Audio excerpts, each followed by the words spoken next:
What is going Electric start. What is this? Everybody. This is old. It's Tyler. Oh, shit. That's Chris. My former friend. Yeah, And you were real mad at me. Wrong live pod. Reaction week 0. Did anything happen that I missed? No, it's just, these week 0 games. Nobody watches them. I don't think anybody was paying attention, really. Let's get kicked off of YouTube right now.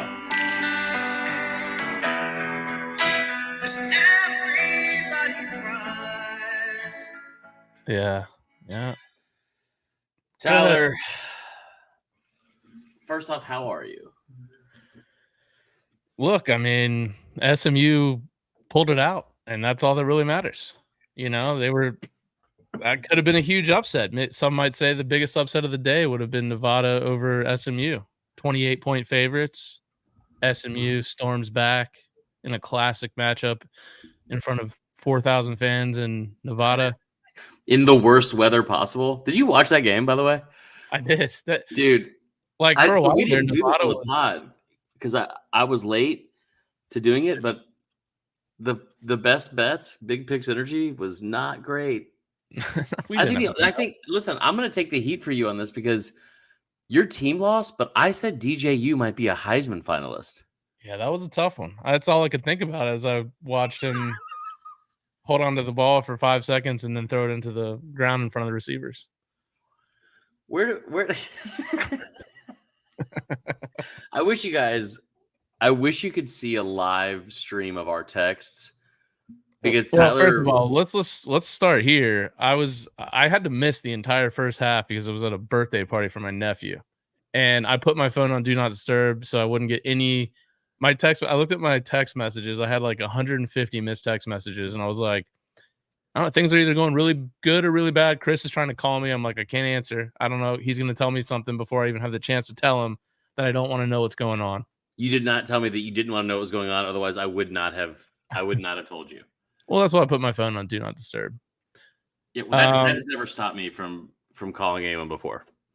Got home and I was like, all right, I'm gonna go ahead and start the game on record. I knew it was probably around halftime. Yeah. And I turned on the TV and the first thing that comes on is the live game. So I see the score and I'm like, oh, now I'm not gonna rewind it. I'll just watch. So 14 at the half. Yeah, I watched us hit the 59-yard field goal. Actually, I walked in right when we hit the 52-yard field goal.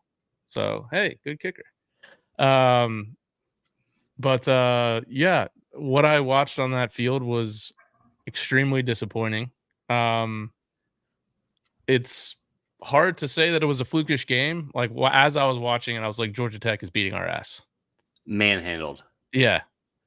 And I don't really know what that says about Florida State. It's not good. I don't really know, since it's week 0, what if we're like really that bad or Georgia Tech is really that improved. It's probably a little bit of both. Uh-huh. But man, it's hard to stomach watching something like that after what we watched last year. Being in an absolute dogfight with Georgia Tech is not. I knew it would be a close game, and then I thought we'd pull away. I always thought that Georgia Tech was good enough on offense to make this a good game.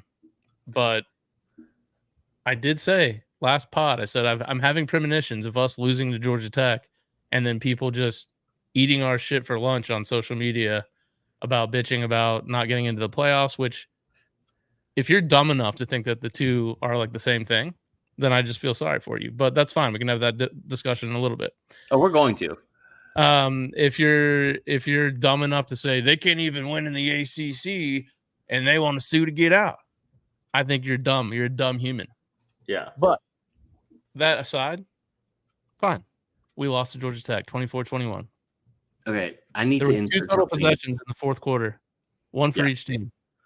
I need Maybe to. Yeah, go ahead. I'm sorry. I just need everyone to hear what I'm about to say. And I'm not making a joke, and I'm not trying to be funny. And I hope you can hear me because I'm trying to keep my voice down. This is a very real thing I'm about to tell you. I'm still in Fort Lauderdale. Can you hear me? I can hear you. Yeah. I'm still in Fort Lauderdale. When I got here, and I'm house sitting for my buddy, as I got here, he told me this, and I thought he was joking, but he's clearly not because it's happening in real time. Oh God. His neighbor is an OnlyFans model, like a dude. No. That is. I did not know this beforehand, but he apparently records on Sunday night. Okay. So there's like a lot of extra noise happening. What? Like, all of this is happening in real time.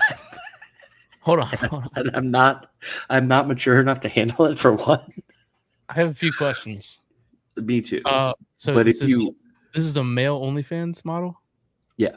Is he doing content like by himself, with women, I don't with think men? so. We know. There's two voices, that's for sure. Are they both men? No, it's a Okay. male female type thing. Okay. Yeah. Well, are they like speaking, or is it something different? We're not going to do a live play-by-play as of right now Okay. because we have bigger fish to fry. But I just wanted to softly tell you guys that in case you hear anything in the background, because I know that we've had tons of internet issues. We're about to have maybe a whole new set of issues because the internet is so great in this part of the world that we're going to hear a lot of stuff. So just want everyone to be on the same page. Okay. Let's get back. Brings a new meaning to the Angry Fans section. Okay, I didn't mean to cut you off. I just wanted to get that out there because it's like I said, it's happening in real time. Gee, what a world we live in these days. What a fucking world we live in. Yeah, Chris Kissinger brings a good point. What a way to start the season. Yeah. Are we talking about the OnlyFans or Florida State losing? I mean, a little bit of both. So okay. Let me try to rein it in here. Like, I want to break the game down, but I also want to get into like, I agree with you to what you're saying. It's not the same thing as of last year versus this year. You guys lost like 15 starters, right? Yeah. And it's very clear to me that they don't know what the strength of the team is yet. And the game plan basically showed that.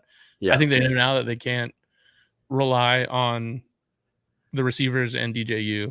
And Georgia Tech clearly knew that because they stocked the box and we just pounded our head into the 8-man box pretty consistently. Well, the first drive, like, I guess we can break the game down. Like, I want to talk about game day because I thought game day was wild. Like, not because of your fans, but just in general, I thought it was it was just different and new and it was fun. I'm all about Pat Mack. That was wild. He just got hammered on. Not on game day, but like during the week, he was like getting smashed during his show. Someone said he threw up on air. I didn't know that was even legal. No, he brought Miss Terry on, or like, and he was like, "This is my 6th Guinness," and then he was talking about he had 30. Dude, like that is a part of me really likes that because it's like that's what I feel like I've heard about from like the old school stuff before the internet and social media was around. I was like, oh my god.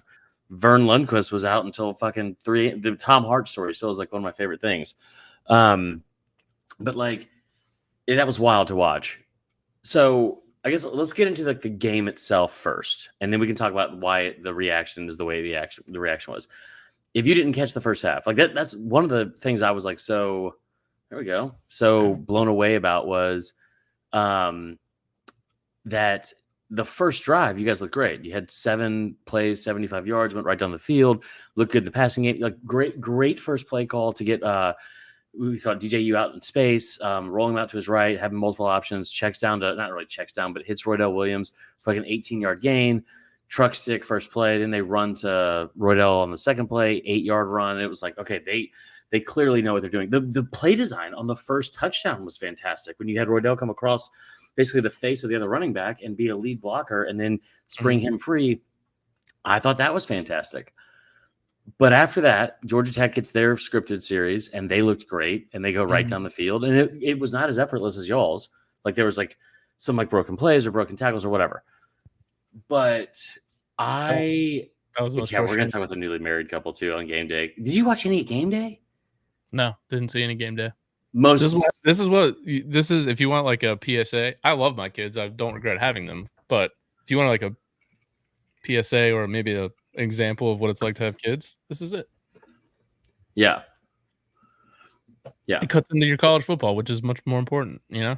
Yeah. One of my other friends said that she had a natural birth and it ripped her open from hole to hole, and that ruined everything as you can tell, I've lost some weight. It's because of that. I haven't eaten since. So yeah, someone to visualize. No doubt. Yeah, real great.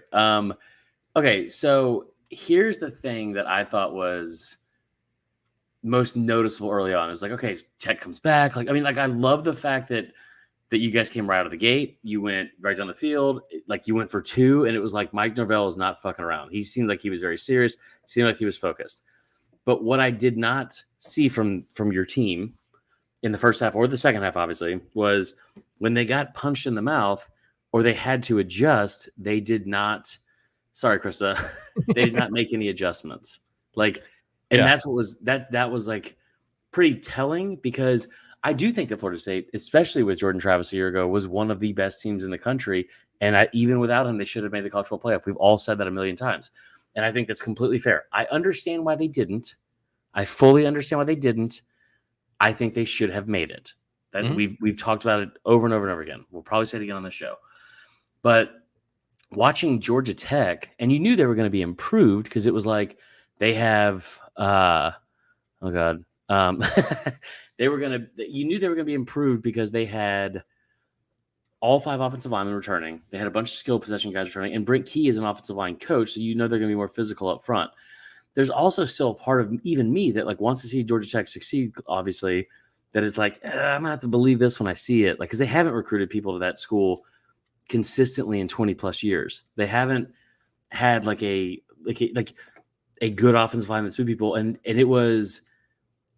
it just felt like we knew what was going to come. It felt like it was, I remember, do you remember the 1998 Georgia Tech Florida State game? Yeah. It was game day was there. It was in Atlanta. Yeah. It was like a primetime game. And then Florida State came out and won 38-7. Like, yeah, that was on our dominant days. Yeah. And I didn't think it was going to be like that, but that's also when Tech was good too. So it's like, I didn't think it was going to be like that, but I did think that it was like, man, as soon as we got off air, I was like, man, Florida State's got to be so fucking mad about everything that happened. It looked like the opposite. It seemed like they were like, well, doesn't even matter if we win this game. We're just not going to get any recognition. Like, it was just sad. It was not anything that I've watched over the last 2 years. Yeah. It felt like they didn't have the understanding or like sense of urgency ever in the game. Mm-hmm. And then from Mike Norvell, like just from the game management was horrible in the first half. I don't know what was going on. I don't know if they went out late the night before in Dublin or what. Dude, what he did at the end of the first half was like, at one point, you guys had all 3. I was frustrated. I think what he was thinking was, it was very clear that when Georgia Tech had the ball, we couldn't get the ball back. They were going on like 6-8 minute drives, and that was the fastest game ever. The game was over by 3:00. Yeah. And so I think he was thinking, if we score too fast, they could easily they've been marching down the field on us. And if we stop the clock, then they're going to have plenty of time to do that. So I think they were just trying to drain it down as much as they could, but I don't think they were initially trying to especially try for a 59-yard field goal. No. Well, what was crazy to me was, all right, you had 1 minute and 4 seconds. Now, and let's be very clear. I wrote my weekly article about best Big Picks Energy and the best bets of the week and wanted to get off to a good start. And I thought that Florida State first half, Florida State full game was like the easiest money imaginable, because only like minus 176. And I was like, because at the very least, they're going to come out on like pissed off from last year and whatever. Mm-hmm. So I had a lot of investment into that, like thinking, I was like, they need to score here. But you get a first down with 1 minute and 4 seconds to go, and then the next time you minute and 6 seconds to go. Then the next time you snap the ball, there's 32 seconds left. Like, at any point during the 34 seconds, you have to, stop running people in motions. You can't, if you have to audible at that point, like if you're the quarterback and you're in your 5th year with DJU, like if you are in a running clock situation, you have all 3 timeouts, and you realize you have to audible, then you just call a fucking timeout. Like, dude, you know what I think it is? And we obviously don't have enough sample set yet, but I think with the new comms in the helmet, they go until it's 15 seconds. I think you're going to see, I don't think you're going to see as much of the play calling from the sidelines and more talking. And then the coach is like, all right, based on what they're doing here, like, I think you're going to see it drain down a lot, and you may see a lot of games go really fast that way. Yeah, that's fair. Especially with a running clock. Yeah, and I just think the game was managed as if they were trying to protect DJU because this is his first game in the system. I mean, I felt like I was watching like a totally different school. Like I almost It was felt like weird. no. And this someone said in the chat earlier, this is what happens when you build your team with the portal.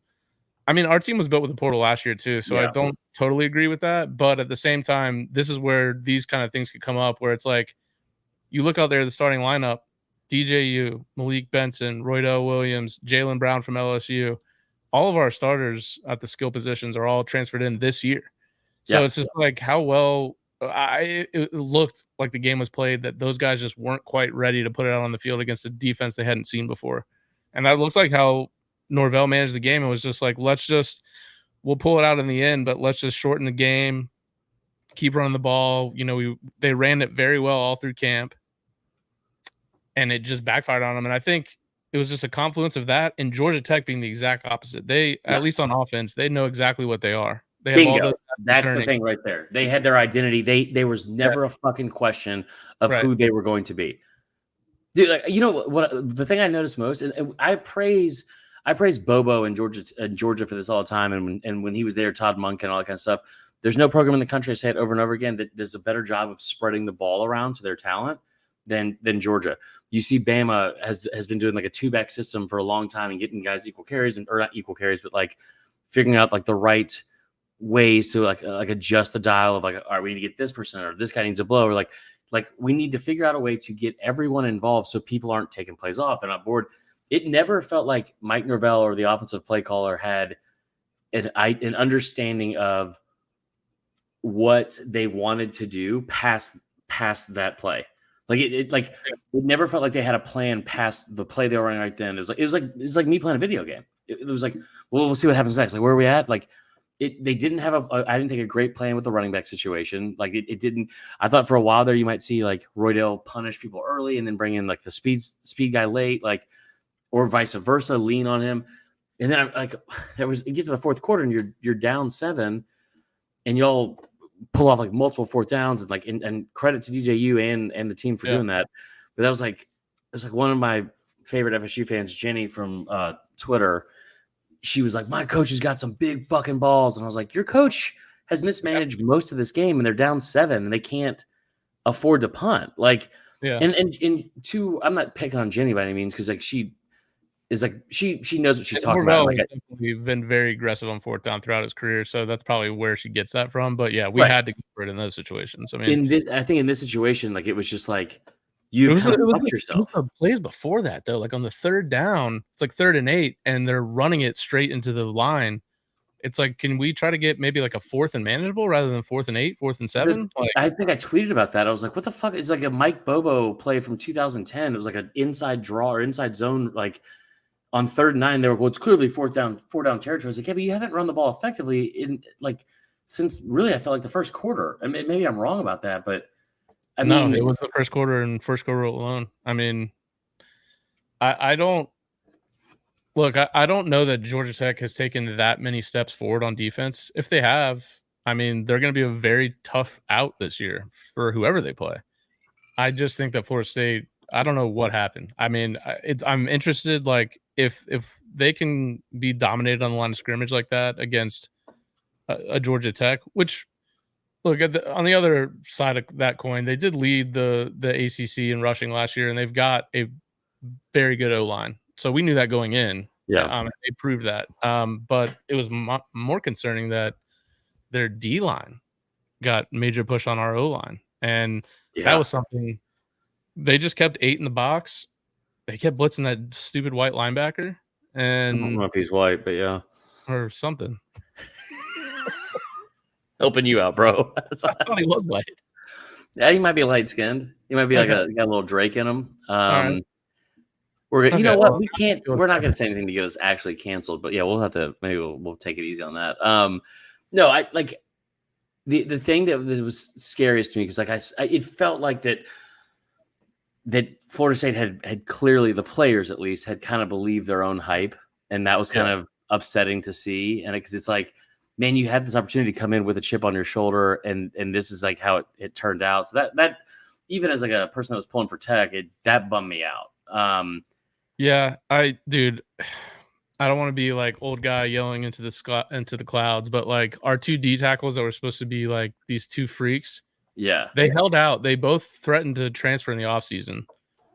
So they get more NIL money. They're both driving around like Lamborghinis on campus, Lamborghini truck, $10,000 chains, and they got their shit just fucking eaten.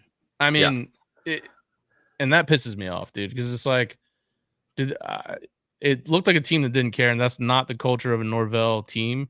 You could make jokes about the Orange Bowl, whatever. That's a very extenuating circumstance, but like everyone's bought in on this team, and I don't know. It didn't look like it on Saturday.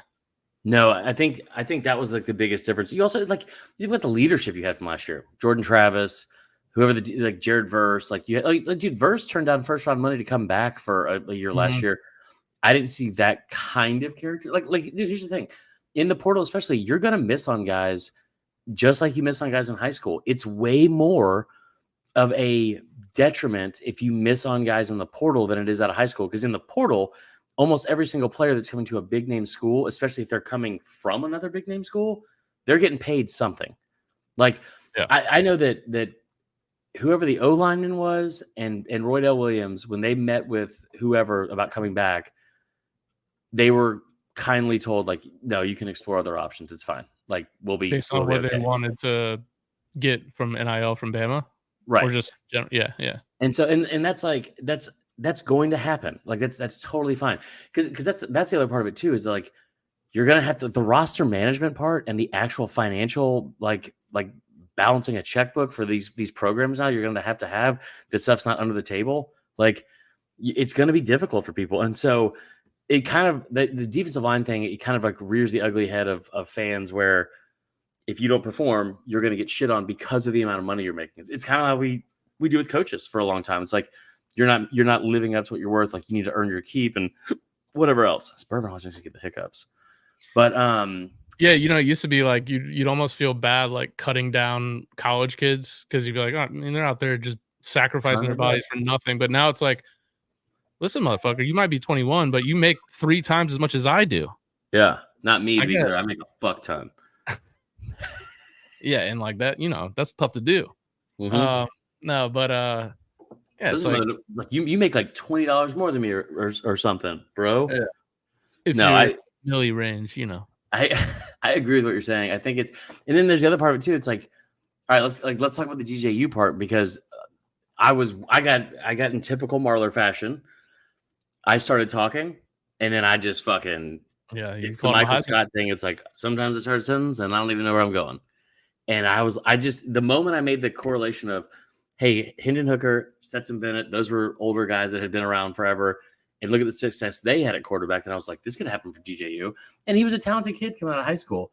I think it's very clear that whether it's what happened at Clemson or what, something got him fucked up to where I think he is a guy that is like very much like me, where he is very bothered by stuff he sees on social media and he hears the outside noise a lot. So he gets in his own way. His dad, I never knew how like much his dad mixes it up with people, like threatens to beat them up and stuff on Twitter. Yeah, that's too much. It's way too much. Don't talk about it. Yeah. Daddy, you be about it. He might show up in here. Big Dave is his name. Dude, yeah. And like what's crazy is with DJU coming in, because like Travis was obviously an unbelievable athlete. He didn't have the best deep ball. DJU's got like a cannon. And so Mike Norvell, all of his best offenses at Memphis were shots down the field mixed with a great running game. And that's what we thought this offense would be.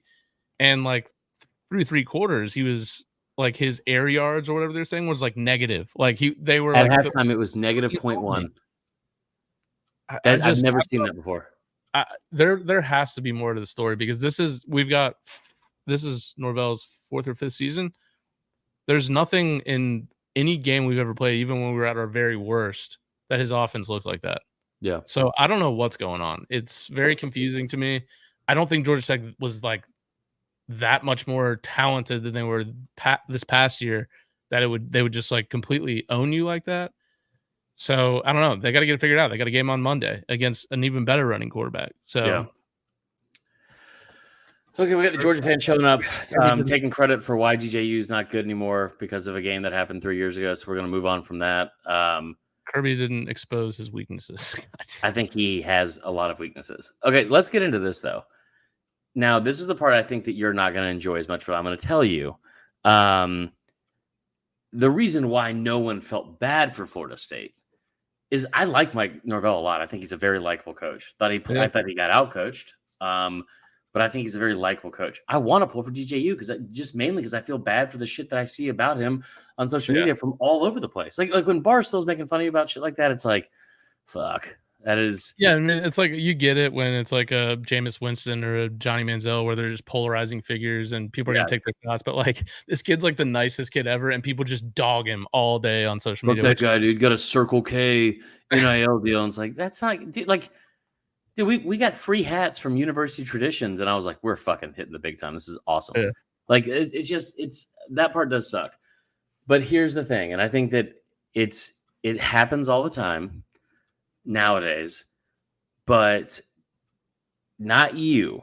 I was upset for you, as I accidentally said in a bad way. I have a retort. Okay, well, let me fucking finish first. And not Jenny necessarily, but everyone else I didn't feel sorry for, because when I was seeing people tweet all off season about Kirk Herbstreit, and it's not even all Florida State fans. It's this Florida State faction of fans that I'm going to refer to as FSQ, as in like FSQanon. This entire weird fucking thing about, oh, ESPN fucked us and blah, blah, blah. And like Greg Sankey was up in Bristol for weeks at a time, begging to have a spot in the playoff. And it was like, that never happened. Like it's Herbstreit's fault. It's blah, blah. And then for weeks and weeks and weeks saying like, or months and months saying, we're going to show up. And like, dude, Kirk Herbstreit's dog got leukemia, and you had Florida State fans in his mentions talking shit about his dog. Like maybe at that point, it's like we've jumped the shark a little bit here, guys. We've gone too far. Like totally, everyone loves dogs. Not everyone, but yeah, totally agree. You shouldn't take a shot at somebody's dog especially when they're leukemia. Right. So yeah, I didn't think about the cancer part of the dog. But yeah, so like I thought that part was ridiculous. And then as with anything in general with college football, it's like if you go in overly confident, which Florida State was, and I think I understand and think they honestly had every right to be, that this was going to be an ass whipping. And it's a team they hadn't lost to since 2015. And when they lost in that game, it was a fucking complete fluke. So this is like not a team that's ever been a threat to them in recent memory. You had a close game to them in 2020 to start the year. And Jeff said, no, they beat us. They beat us in that year. That was Norvell's first game. Oh, this is the last time that you guys were ranked and they beat them then. Yeah. Okay. So like all that, but watching the fan base spend all this time blaming every other possible thing. I get what happened. I get. Well, you couldn't obviously blame Florida State, huh? You couldn't blame yourselves for winning every game. So there's got to be somebody. Completely agree. But it very much feels like it has entered the realm of we're going to lean into this whole fucking victimhood thing and lean into it really, really hard. And just like everybody afterwards, when you had Danny Cannell, who I love DK,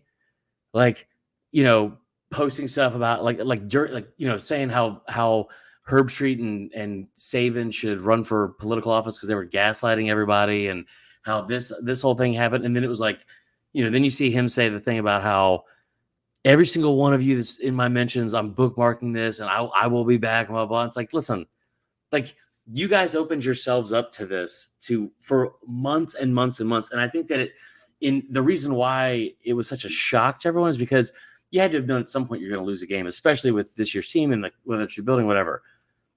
It had to be very upsetting for Florida State fans to think we got fucked over last year. We know how the season ended. We can block out the Orange Bowl, whatever. But now the first game of the year, we're on ESPN and we get to go shit talk Herbstreit and like all. I thought the signs were mediocre. I thought they kicked out all the people that had good signs. Tough. I mean, you saw that on Welcome Twitter. to Biden's America. Yeah, but like seriously. It's actually very true. I was very let down with that, and then it became afterwards like Evan brought it up in the chat. Evan, give me an exact quote from what was said, but like FSU Barstool, the shit that they were saying and like the tears that were fucking flowing from it was like, listen, I totally get like the range of emotions they have gone through, and especially online. But you had to know it was coming. The way that you handled yourselves for that long. Yeah, you blamed it on jet lag. You actually nailed your whole thing by saying online. Yeah. Online is a total online. I purposely avoided Twitter the entire day until the game was over. Smart move. And it was the best. I wasn't getting like all anxious watching the game. I was just watching the game. And then you go on to Twitter and it's a disaster. Yeah. It's between Florida State fans saying either coming up with excuses. And guys, I think the Barstool account was trying to be funny with the jet lag thing. Let's not take everything literally. Oh, I took that seriously. Okay. That is funny. If they were just going to be all funny these people in the chat thought it was real. Everybody blames the jet lag. It's like, guys, they don't actually think that Georgia Tech resides in Dublin. I'm pretty sure now it is probably a student there. He maybe was hammered. Who knows? Yeah. So David Hill, I think you're the idiot for thinking that was real. Second of all, you had Florida State fans being like, "Oh my God, Norvell, this without he's like Jimbo with Jameis. Without Jordan Travis, he's nothing. We made a mistake." Then you've got Alabama fans saying, "See, this is why y'all didn't make it in the playoff. You can't beat anybody from Georgia." You got Georgia fans saying, rooting for Georgia Tech because they're so mad that Florida State doesn't really acknowledge that the bowl game was real. So angry about that, by the way. But really does it give you a little bit of the insight that I've been telling you about for years now? Of, like, Georgia fans made it about themselves even now, and they beat y'all by 60. Yeah. They're like, "Oh, yeah, you guys can't beat anybody from Georgia. Go." I mean, your boy, Graham Coffey, tweeted out bees when they won. Like he was excited. That's your rival. Who cares about Florida State if you're a Georgia fan? Give it up. Nobody cares about the 63-3 Orange Bowl game. Now Georgia Tech beat us. So we got bigger issues. Can we make FSQ on a thing? Yeah, I think we should. Yeah, that's pretty good, right? FSQ on. Yeah, it's beautiful. No. But like, if you were to sit around me and a bunch of my friends from Florida State in the offseason, you probably never would have heard once like, "Fuck Kirk Herbstreit, we're gonna ruin him." And like, it's not real life. It's these like 0.5% of the population that are just complete morons. I was mad at Kirk, but like, I'm not sitting here bashing him every day on Twitter. It's stupid. Yeah. I agree with you. I think those people are the dumbest people on earth. I wouldn't have even gone to game day to just sit there and boo every time Kirk Herbstreit talks. It's just like, what a waste of time. But I went to see Corey Smith in concert when I was 20 just to boo him the entire time. That makes you and me different. I mean, it's an embarrassing thing. Let's shift our talk from the game if we can, to the spectacle that was, because I thought game day was one of the more entertaining game days I've seen in a while. I think partially is because football's back, right? I did my annual tearing up and like, dude, as soon first time it was ever in a different country too. Yeah.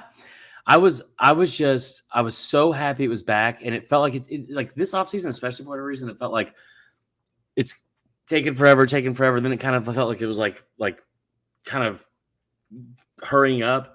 And then we got to like 2 weeks out. I'm like, God damn it, we still have like 2 weeks out. And then we got to this. Yeah, I saw that. I'm not going to even comment on that.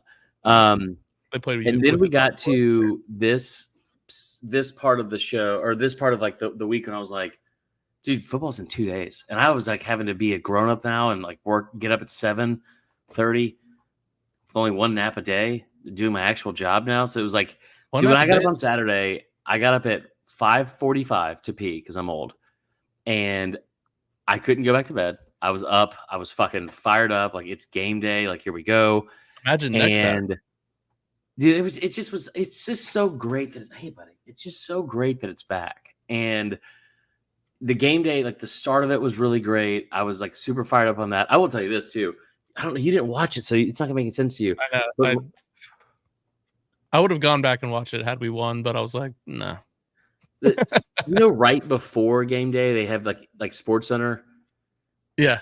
The lead into it now is a pep talk of two of the guys on the show that they give. It's so fucking bad and cringe. ESPN does the weirdest, cringiest stuff sometimes. It's so bad. It's like anytime I see a white guy in a suit who doesn't already have full range of motion, who's like, come on, guys. It was so awkward. And listen, I'll say this. I would never say it on the timeline, but it's true. Jess Sims provides zero added value to the show. So it weirds me out. There's like so many Great people on it. What's that? Great Peloton instructor though. Yeah. Yeah. I mean, also my ex-girlfriend from college's name. That's true. And your friend's ex-girlfriend from college. All right, we don't have to get into that. That's not going to help the Georgia fans on Twitter for sure. But no, I every time they're like, let's cut to Jess Sims, I'm like, there's no fucking way. Can we get Aaron Dolan on this show? Do you know who Aaron Dolan is? I'm not going to talk about this. this. I'm just asking if you know who she is. Yeah, I think she should be on the show. We should get some walking bets on the show. Oh man, that was a good. What's with the gambling community like all hating each other? I think everyone is just mad. That is true. She did kick ass the hurling thing. I think everyone just wants to fight all the time anyway now. Twitter is probably my number 1 or 2 most used app on my phone. But like I tell you, like during the season, I tried when I'm watching a game, I try not to be on there. You know, you got delayed TV, so you see tweets about shit that's just happened or whatever. But then it's just like to see all the just shit on there during games makes my anxiety go through the roof. It's so much. I will say that like working now and having to be productive all day and be busy and we're like that's not like SCS where it's like very, very real behind the scenes here, guys. Yeah. And Tyler already knows this. And I think most of you probably could have guessed it, but like running social media for STS was very much, I had nothing to do with the site. I would try to like get involved to make graphics and stuff, but they were so fucking in their own element or whatever over there. So it was very much like, hey, what are you working on? Cool. Talk to you in October. and now like having to like work for like a real company, I love what I'm doing. And it's been like it's almost been a forced mental health break from having to be on social media all the time and not be in these fights. Dude, how much better do you feel? Moscona got into what's that? How much better do you feel? So like I had some downtime on Friday and I was like, I can already feel myself like getting into this because you get back on there out of like boredom and you just see the dumbest shit posted all the time. Dude, we were coming on here. I got a phone call 4 minutes before we started the show. One of Evan's buddies sent a fucking meme to Auburn Memes and he was like, all right, finish this sentence. All my homies hate. And it was like a meme someone had made of my face on someone riding a moped that was the shape of a penis with a Georgia emblem on it. And it was like, what is going on? I can agree with Chris in the chat. You know, I can be online when like I'm watching another game and it's kind of fun because you're not emotionally tied. But like when you're sitting there and like I'm the same way. Like I was getting mad at DJU and I don't think he's great, but I do feel bad for him because he's just a model citizen. He's, you know, whatever. He's a good kid. Yeah. And like people are just tagging him on social. Like that's so weird too. It is. It's just like it gets me. So I just stay away and it's terrible. But I wish I didn't. So what I started doing recently is I put everyone that I want to see their tweets, but only sometimes. Yeah. I put them in a list and then I unfollow them. And so you know you can soft block. Well, I don't want to soft block. What does that mean? Yeah, well, I don't know what you said. I didn't know what it meant either, and I'm on there all the time. So apparently, because I always feel bad about this, if there's somebody that like I don't like, and I don't want to have any interaction with them, but I don't want them to know that, right? Then you can just mute them, right? But their shit still pops up in your feed. Okay. Like there's still times when I'll see people that like mute, you know, that I have muted and that pop up all the time. Okay. So what you can do is you can block them and then immediately unblock them. And when you do that, then you unfollow them right off the bat. And then it forces them to unfollow you. I fucking gaslit the shit out of somebody the other day. He's like, dude, why'd you unfollow me? And I was like, oh my God, must be because of the new account. I had no idea that happened. There's a fucking Bama fan that I can't stand. I was like, you're the worst. I didn't realize that people kept track of like who follows them because I know that some people have mentioned to you that I unfollowed them. But that was like one of the things. It's like his tweets were just pissing me off, but I was like, I don't want to unfollow him. So what I'll do is I'll put him in a Georgia list of people that talk about Georgia. And when I want to know about Georgia, I'll go to the list. I'll see all his tweets. I'm not blocking him. I'm not muting him. But when I go to like my regular feed, we won't say names. But when I go to my regular feed, I'm not going to see his tweets. I want to be able to go to my regular feed and just get like news and like breaking information. Yeah. And I don't want people's opinions about all the shit. So that's what I started doing. So if I ever unfollowed you, I probably don't like your opinion, but I'm not. I still see your tweets. I was telling somebody earlier. This is like when I lost my account because of Evan. It wasn't because of Evan. I shouldn't have said that. It's because of me being an idiot, and like it was an interaction I had with Evan, but it was my own fault. It was not Evan's fault. But I remember after I lost the account and I had to start another new one, I started the account and I started following all of my friends like that I had already followed. Evan, this is a conversation we had in the DMs, so I do answer your DMs. Boom, suck it. But I had to like, I was like refollowing all of my friends. And so then like the feed that I was getting in my algorithm was like SEC football still. But it was like I had like, I don't know how many I had blocked, but I had well over 400 people muted because of just like over the years, the Tennessee and Georgia fans. And, starting a new account that all of them are now unmuted. And so most of my feed was like, fuck yeah, so glad that guy's gone. And I would scroll down, it'd be like a picture of my account saying like suspended. And I was like, okay, sick. Oh, this is weird. Anyway, okay, let's get back to game day. So game day I thought was really fun. Pete Thamel is super uncomfortable. I never went back. Because that was during the time when I was trying not to look at tweets or texts. But I saw he sent me some like picture or video of him. I want you to say, I'm going to ask you a question, and then when I say something to you, or when you start talking, I'm going to impersonate Pete Thamel, and this is going to be a very good impersonation. Okay. Tyler, what were your thoughts heading into the game versus at the end of the game on Saturday? I was excited for the game. I was a little nervous because I wasn't sure what we were going to be. For this portion of the podcast, you might want to tune into the YouTube because otherwise you're not going to understand the joke. Right. Dude, like it was, his head didn't stop moving. It was like, he was never on TV until like he joined Game Day, right? Like he was always like, he was like writing for Yahoo or something like that before he joined ESPN. So he's probably just has no training on it over the years, but yeah. That's bad. Willie Gray, best point made. He talks with his neck. It wasn't like when I don't know through my hands. It was just like, dude, he agreed with like 3 things before like a total of 1 was ever said. It was so bizarre. And then like Pat Mack was Pat Mack. He was funny. I got a little bit annoyed with him early because he was like forcing the stuff with Kirk with the crowd a lot, like early on. I thought it was fun to see Saban the whole time. It'll be interesting to see how they mix this up when Corso's on there. I gotta say, really think that they could just do without Corso being on the show at this point. Like this was like I hate to say that as somebody that's watched him on my TV in that setting since like 1994, 30 years we've been watching him. Also, side note, did not know that he was tied with Deion Sanders for interceptions. That's crazy.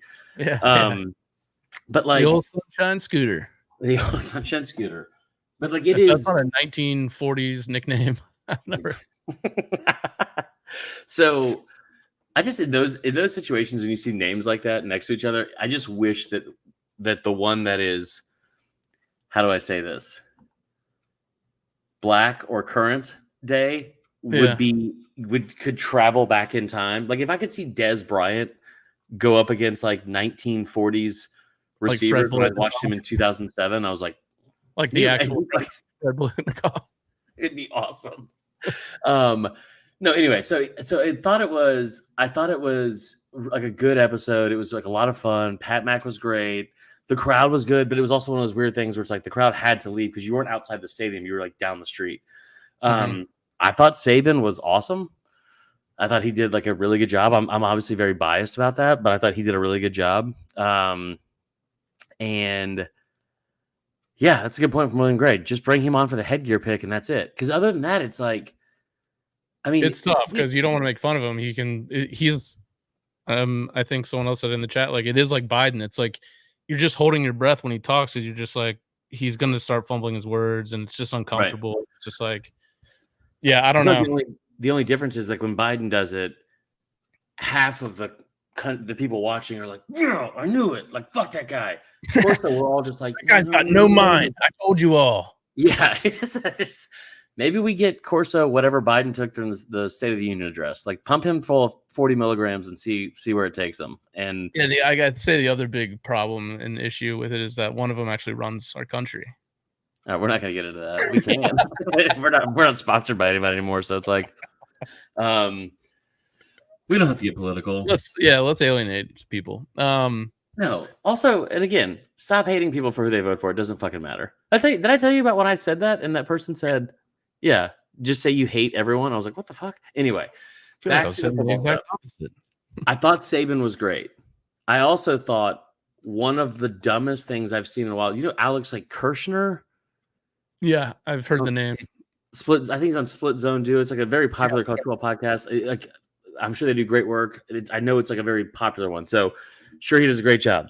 But he tweeted something out about Saban. He was like, the only thing that could be bad about Saban being an analyst is if he was so owned by by like his, what do you call it? Like people that he was like his friends in the coaching industry and by his corporate partnerships like Aflac, that it would, you know, cloud his ability to be able to talk about it objectively. It was like something along those lines.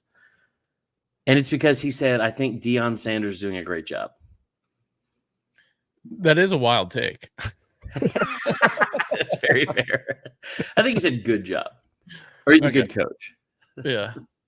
I mean, he's not wrong, but like you're going to start seeing at some point. And dude, I tell you what, if Bama beats Georgia in September, the amount of Georgia fans that are like, there's a handful already that are starting to throw this out there. Like, and I mean, just like literally a handful. Like I can see on my timeline. The amount of Georgia fans that are going to come out and be like, that Saban is somehow directly influencing the outcome of these games because of the intel he's getting. It's going to be awful. It's going to be obnoxious. Yeah. I mean, look, let's go FSQ on here. He was at the Florida State practices in Ireland. Who's working on the other sideline? His old boy, Brent Key. I think they changed the entire game plan the night before. Just fucking around. I do think that part is kind of shitty. I don't think he should be allowed to be in any kind of meetings where they talk about actual game plan or anything like that, or like practices. Yeah, I mean, whether it's for Alabama or like he's probably so close to Kirby or whoever. I mean, not that he would do that. It would take an upstanding man to be able to go in, learn the game plan, and not say anything. And we know Saban is an upstanding man. I don't know if you're making a joke right now, but yeah. The FSQ anon thing is really taken off. Yeah, I like FSQ anon. Fourth and Krong. Yeah, I like that too. All right, let's get into the other games real quick. Really good week of week 0. I know we've talked about nothing for 50 minutes, but really good week. Let's go. I took a nap during the first half of Montana State and New Mexico. That ended up being a great fucking game. Yeah, they came back. They were down what, like 21 points? They were down 31-14 going into the fourth. Yeah. FCS against FBS too. Yeah. It was weird because like the Montana State was a 14.5 point favorite. It wasn't UNLV. It was New Mexico, not UNLV, right? Yeah, New Mexico. And then who's like the worst team in the FBS. They're really bad. Yeah. They're but really they bad. looked good for like a little bit, and then all of a sudden. And then the SMU Nevada game was great. Like Nevada looked really good for a lot of that game, and then SMU just kind of turned it on. But I was like, SMU 28.5 points. It was weird because I was in this weird spot of like, well, this makes the ACC look even worse. That their top team loses in week 0, and then this new team, a lot of hype, 28.5 point favorites, loses to Nevada. So I was like, I don't really want that to happen. But it'd also be nice for somebody else to have an even worse upset loss than Florida State today. So I got neither. I called you with just a level of enthusiasm that I haven't had in quite some time this offseason. About SMU? About SMU and the picks. Yeah. And I was week 0 excited. Week 1 is tough to bet on because you just have no idea what a team's going to look like. It was so dumb. There was like, remember a couple years ago they had it stat like that Vegas had never lost money in like the month of September or something like that. I think it was like NFL games. Like they had some like 21-year streak where they hadn't lost money, or like it was something weird. But I feel like I did this research and it was like because everyone was on Georgia Tech plus 10.5. One of the reasons I thought they might lose or by more. I called you though, and I did this research for an article I was writing afterwards. And if you look at the numbers, it was like SMU for I love first quarter and first half lines, guys. And I put up my best bets. Before you say this, like I'll just get these random calls from Chris throughout the week during football season, and he's like, "I'm on my deep dive. I promise it's like I've had 1 Celsius, but like, have you looked at SMU's history over the last 5 years in first quarters?" I'm like, definitely haven't. What do you got for me? Adderall free, like no drug free doing this. Like this is not like 4 o'clock in the morning. Like I got to tell you something I just found last night. And like no, go to sleep, dude. This was like at 11:30 in the morning. I was so fucking fired. I called like 4 people. I think I called Allie. I was like, you gotta listen to this. SMU first quarters. Yeah, she was like, okay, I'm busy. So, Evan, keep seeing those lacrosse locks in. I guess that's the spring. Spring killed it with lacrosse. Yeah. No, but I looked up all this stuff at SMU, and it was like, okay, Nevada's pass defense was terrible last year. They were ranked 115th in passing yards per game allowed. They were 129th in yards per attempt allowed. In first quarter, they were like 105th in points scored and like 111 in first quarter points allowed. And then I click on SMU. It's number 1 overall in the country. I'm like, lock. It's at 7. Oh, free money. Yep. And then it was first half was 14, and they had like similar numbers for the first half versus Nevada. And I was like, this is unbelievable that I'm going to make some safe bets in the first game of Florida State and just have a couple money line. Like I think I said in my article, I was like, sure, Florida State first half money line is minus 240, but if I have to risk $100 to win 40 in this economy, who cares? I end that game. Thank God Roydell Williams got an anytime touchdown. Yeah, he did. That was Benson got tackled at like the half-yard line. Haynes King got the ball down to the 2-yard line 3 separate times and never. At one point, they took him out of the game. Yeah, they did. So and that guy scored. Son of a bitch. I went 1-4 in that game. Tied way too much of my bets into it. SMU.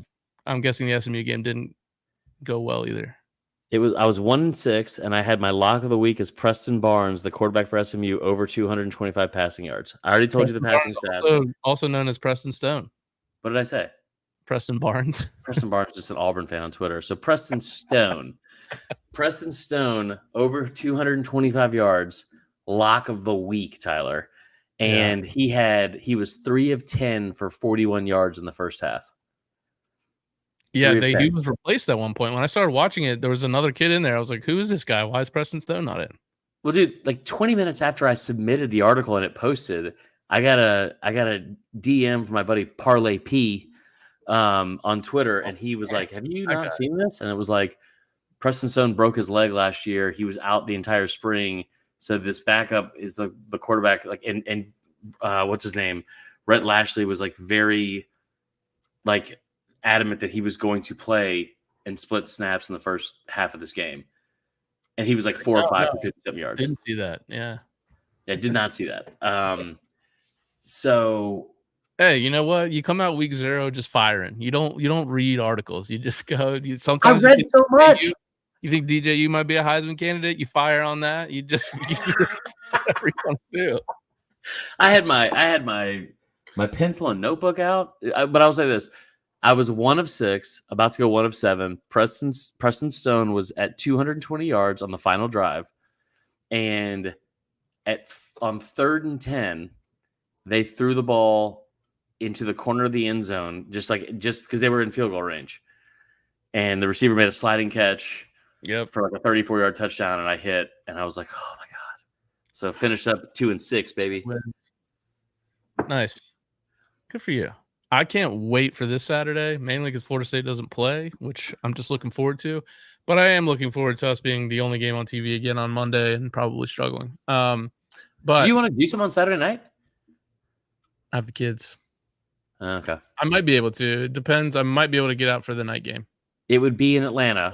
So we're not going to fucking Canton or wherever or Alpharetta. It's tough. Yeah, probably not. No. Okay, fine. What about the Maybe next Sunday? weekend?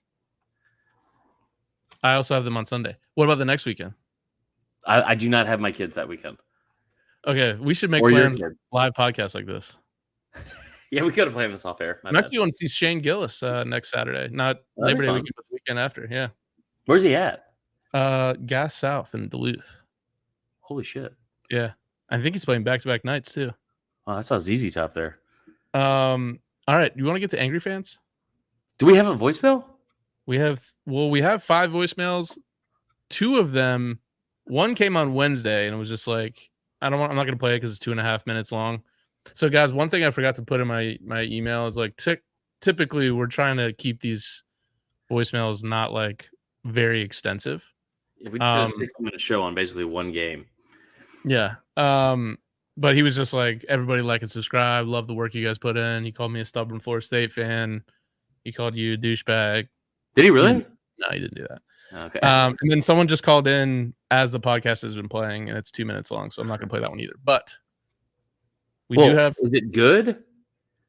It starts out because the Google transcription's not always accurate, so yeah. I'm just going off that. Hi, this is UGA Dog, and all I got to say is T-Hug. I know you're pissed off about the FSU game, but what the absolute fuck was Florida State thinking? No, we don't need to play that. Okay. We thought you guys had learned from 63-3. Apparently not. Oh, okay. Yeah, no, we don't need to play that. We're not going to play that. But we do have 3 others from the weekend, so not bad for the first weekend. Let's go with our first one here. What's up, guys? What's up, Chris, Tyler? I know you said leave your real name, so I'm going to. It's Bama Bo. So Bama Bo back. It's your boys. 14-14 in the third quarter. About 4 minutes to go. Georgia Tech driving.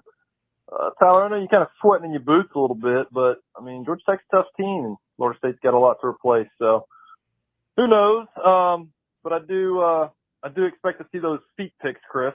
I'm not going to forget that. So just, stay on top of that. All right. There you go.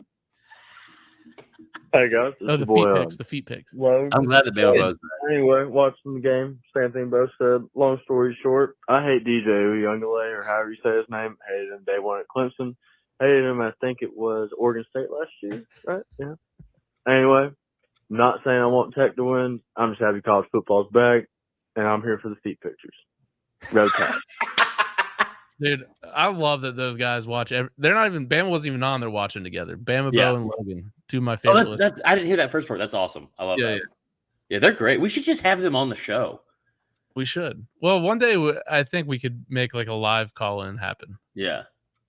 All right. Here's the second one. It's short and to the point. Wow, I can't believe that another Georgia team beat Florida State, and it wasn't the good one. Sorry, T-Hut. That's it. Thanks. That was it? Yeah. I think we start one of the unhinged ones. The first one wasn't unhinged. It was just long. We can play him. Uncle Chris, T-Huck, it's your boy, Goon Man Savage, Mitchell Spoon, through the land of enchantment right now in New Mexico. Just watch and listen to that Georgia Tech Florida State game. Holy shit. What a game. Georgia Tech was underrated, I think. I mean, that defense was just straight feisty. I mean, that was just an overall good game. I mean, that's just a hell of a way you kick off week 0. T-Hawk, I'm so sorry. I know that one just right off the gate just it hits you right in the gonads. Yep. DJ Uyunglele, I mean, good job. He needs to work on some things.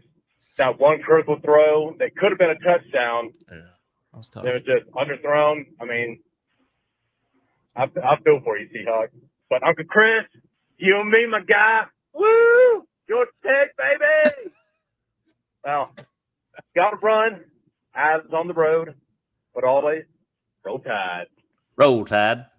Thanks for calling in, Mitchell. Yeah, it's Chris's Jackets won their first game. You got to be excited about that. All right, we'll play the first one because it was a nice one. This was from Wednesday. Yo, Huck Marler. That was a good episode tonight. Appreciate you guys, all the hard work that you guys put in behind the scenes. Marler only taking one nap, impressive. I think that's Evan. Just wanted to call in and make sure that we start the season off right. Huck, dude, you got to be unapologetically the most stubborn FSU fan. I mean, that's what we all come here for. What we want to hear. Get after it. Don't be afraid to love on them Seminoles. But Marler, dude, you got to hook me up with that P.O. box number. I need to send you some custom football swag. It's one of my favorite things to do during the season is make some shirts, make some hats. But most importantly, wanted to thank the subscribers, or maybe you guys have more haters. They're not subscribers. I don't think we As do. long as they're subscribing. Can't wait to hear these Bammer Hammers call in, most importantly.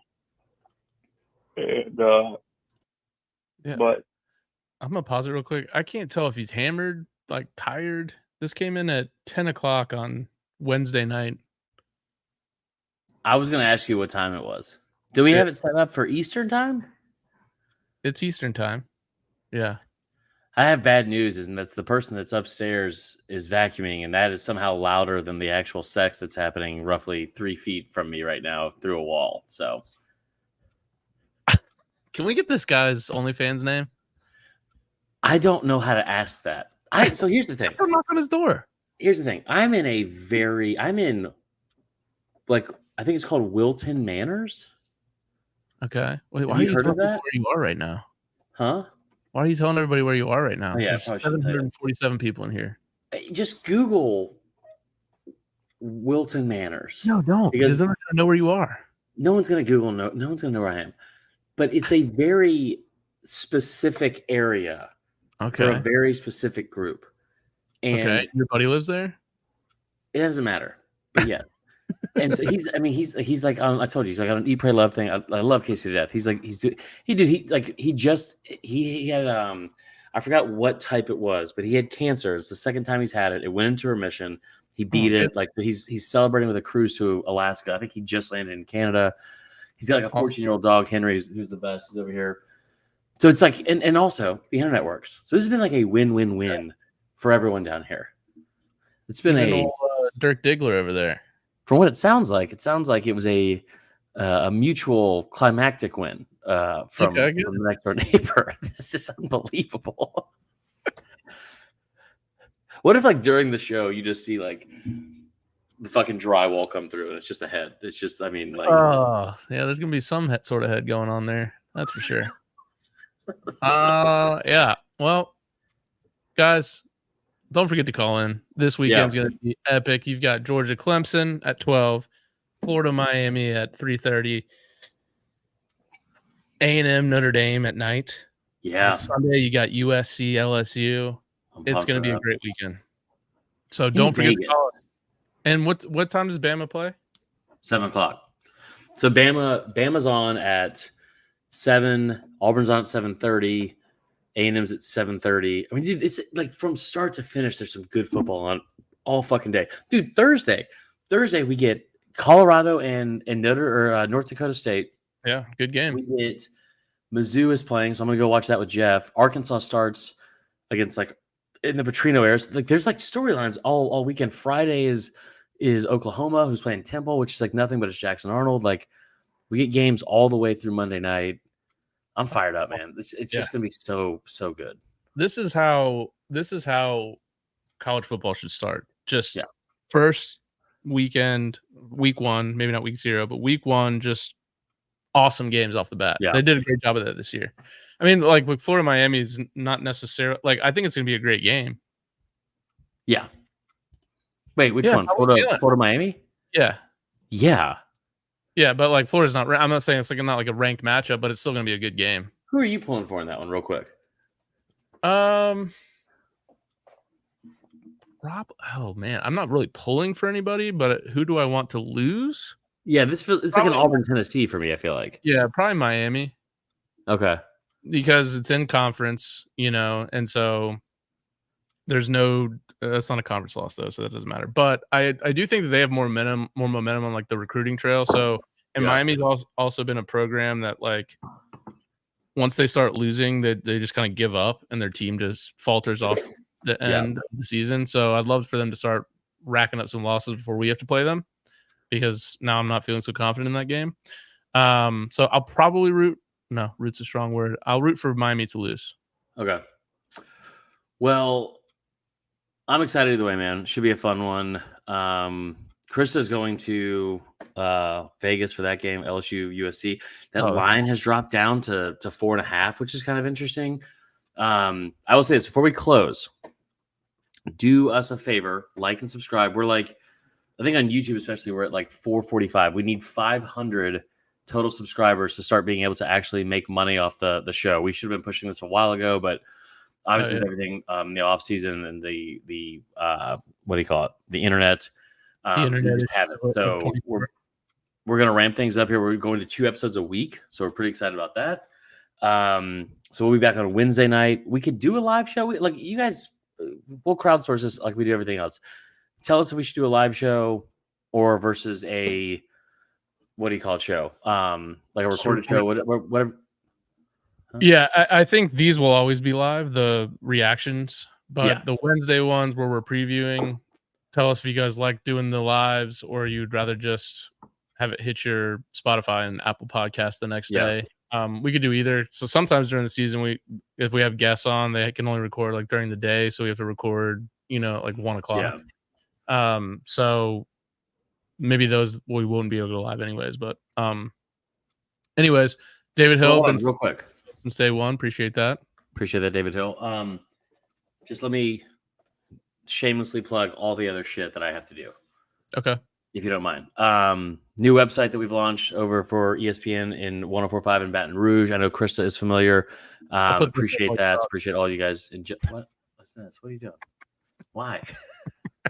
Why would you do that? But LouisianaSports.net, check it out. I'll be writing 4 articles a day on there. I'll be doing it in my own that's whoa. Okay. Yeah, I'll be doing it in my own voice, which is fun. So there's that. And I think we just had my first power rankings for SEC that came out tonight. So go check that out. Follow us on social media, all that kind of stuff. Locked on South Carolina, any South Carolina fans. Even if you're not a South Carolina fan, just go like and subscribe to it. Maybe drop a few nice things in the chat every once in a while. It would help me out a tremendous amount, and all that good stuff. And then the last one, Cover Crimson with Next Round Live. I'll be doing a live show later tonight, 11 p.m. Eastern, with Jim Dunaway, who it's called Dunaway After Dark, which is dangerous. I know. So we'll be doing that. Next door neighbor's got something going on. Wait till 11 p.m. I think he's got the lights on. It was a lot. James O'Quinn in the chat. Congrats on the baby, by the way, dude. Someone says you failed at attempting to call into Crane & Co. the other day. No, I definitely did call in for sure. And that was an orchestrated thing. So I don't know how I would have failed, but yeah, that was actually a lot of fun. Okay. So last but not least, Cover Crimson with Next Round Live guys, all the Bama fans in the chat or Auburn fans. They do a great job with both. They have the barn. And then we have, like I said, Cover Crimson. Me and Clint Lane will be doing a show on there. And then last but not least, man, I've already said it. We'll bookend the plugs with it, though. Follow Fourth and Wrong on everything, on social media, on YouTube, on everything. Drop us some 5-star reviews if you haven't already.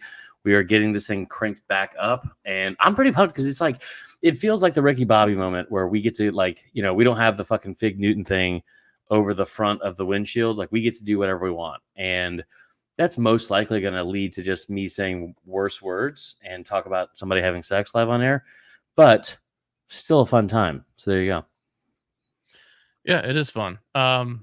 We'll get the name of the OnlyFans guy next door. You guys can like and subscribe there as well. And for Chris, I'm Tyler. We will talk to you guys on Wednesday. Go Noles, baby.